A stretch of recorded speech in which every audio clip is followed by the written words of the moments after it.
Oh yeah, welcome to Unfiltered. This is our fourth episode. Trending. Yeah. So we're talking about Dark Red IPA today.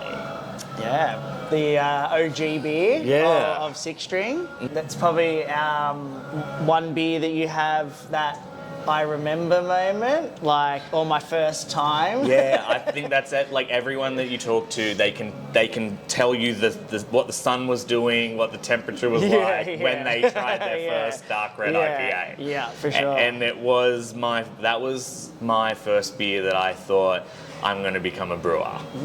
Interesting. Yeah. I'd moved up from Sydney and then was like, where's the local brewery? And this was probably the only one. So we came down, drove past it like 3 times. There's no sign where it was. Anyway, we found it and then tried all the beers, did the paddle, all that stuff. And then I got a growler of that to take home because I had that and I was like, what the fuck is that? Yeah. What is that? You know? And yeah. So 2011, I think, was my first Dark Red. I remember being like drinking, I don't know, fucking Teddies or something, and being like, what's that then? If this is beer, then what's that? And then you would drink these 6% beers, and I remember being like, oh my God, how do you drink 11 of these? And you just don't. And it was as well taking a growler home of this. And advice to be like, once you crack it, you should drink it within 12 hours or something. So then it was almost this RSA approved drinking competition of how to drink 1.89 litres of Dark Red in 12 hours. Yeah. So what makes Dark Red special to Six String, Oh, apart from being its first beer? it's pretty unique. Like, it's a really unique style. It's not really even a style. So No, as far as competition goes, we found it's not a style. It doesn't We fit had anywhere. one in. We sent it to the World Beer Cup. Yeah, that's and we right. got the notes back, and all of the marks were terrible. Like bad, and then the write up at the bottom was fucking great beer, boys, but doesn't fit any style. Because the red IPAs are a lot more like caramel toffee, and obviously colour is a big difference in this beer, but that's the malts that create that put it out of like a regular red IPA category, but it's not, I guess, dark and black roasty enough to be a black IPA, so it doesn't fit there either. So it's this weird in between. Yeah, which is an amazing zone to be in though. And I think like over the last, I've been doing it for 8 years. We really haven't done anything to Chris's original recipe. So it's almost so sacred that we understand that hops change year to year, and we've changed from different malt suppliers. So we were pretty heavily Barrett Burst, and now we're solely Voyager. That transition was really hard with this beer because of how almost like sacred that balance is. So we haven't changed anything to make it more modern or make it to just anything out. It's just understanding that maybe this year's Citra has a bit more orange in it, so it may need less of that, and then bump it up with a bit of American Chinook to keep that kind of smoky resinous aspect of it. And it is just year to year making sure that we are in that balance. That is like constant adjustments. I think like there's never just brew the same beer every day. I think there's like 8, 10, 12 different... There's a lot of specialty There's malts. so many specialty malts that if you need to change your base malt, everything is to a percentile and everything needs to be changed on the way up. Have you ever failed a batch of Dark Red?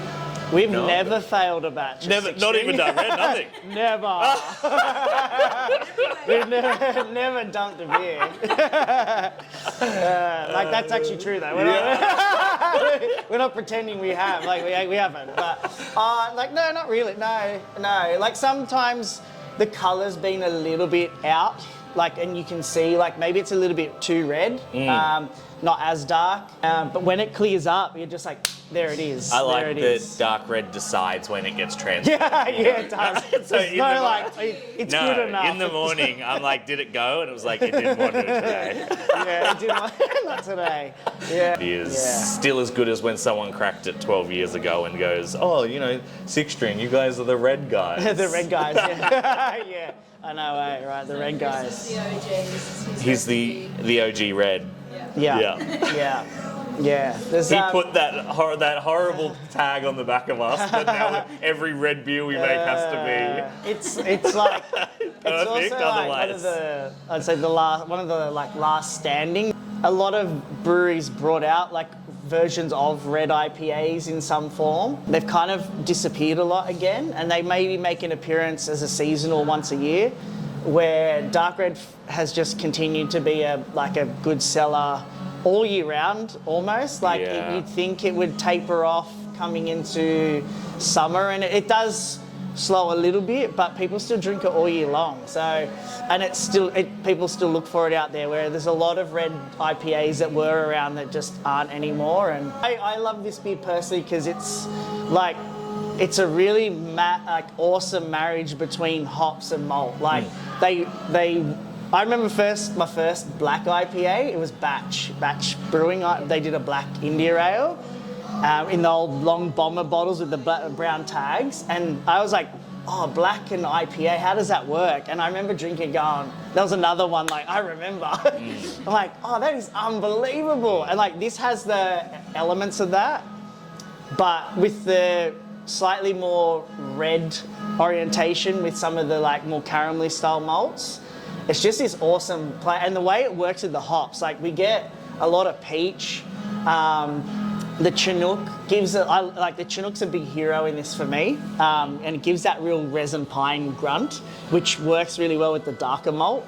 But then there's kind of like fruity notes come through from Citra and Galaxy, and it's like, it just complements so well. I just love drinking it.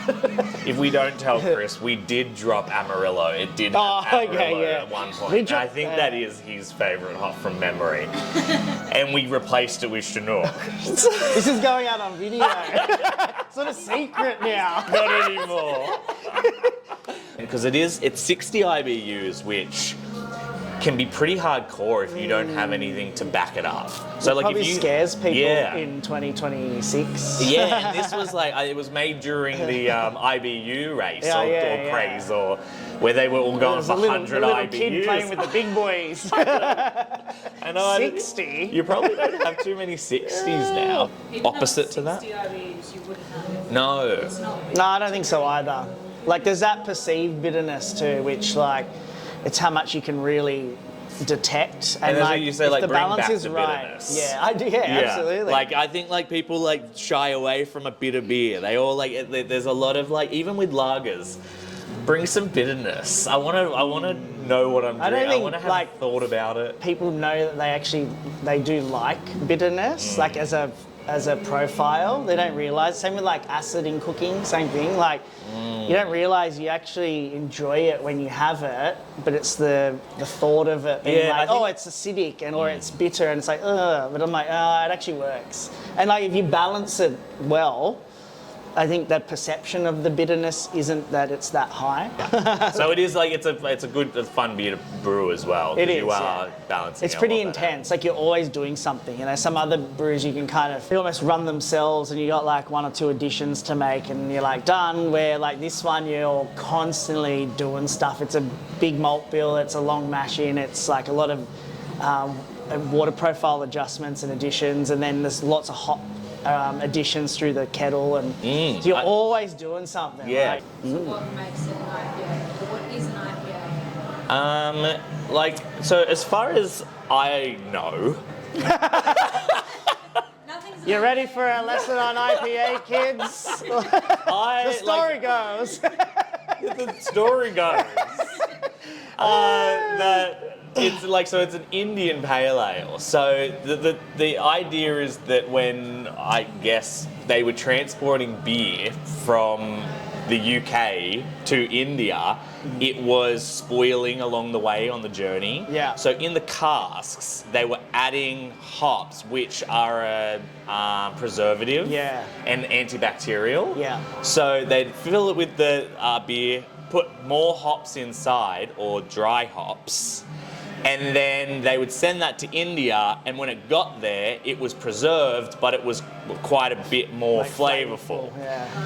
So IPA, meaning that it was sent like an Indian pale ale that has been, hops have been added post-fermentation. So really, I think every beer brewed now, other than probably certain lagers, isn't technically an IPA.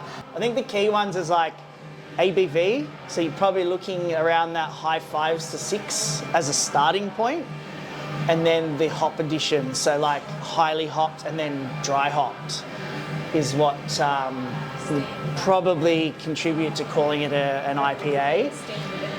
And then obviously this would be, like we said before, not really in a category, but there are variations, so like a red IPA or a hazy IPA, black IPA, so there are variations in that category, but they all would all say that it's like alcohol percentage and hop ratios, so they're probably the key elements. Food. So funny that you say that. Well, my cheese toasties last night, Dark red and a cheese toasty. pretty good. Breville. Sometimes I'm like, what could I have with my dark red? And I'm like, maybe just another dark red. Like, are we What's saying, wrong with that? Are we saying Breville press? Are we saying sandwich press? What level of toasty are we doing? Jaffle. Here? See, I didn't really Yeah. have Oh, so that's Jaffle. what I call a Breville. I call it a Breville. But I think Yeah. they're not. I think it's just the A brand. Jaffle. Yeah, it is, yeah. Jaffle's the brand too. Yeah. Oh, there you go. Yeah.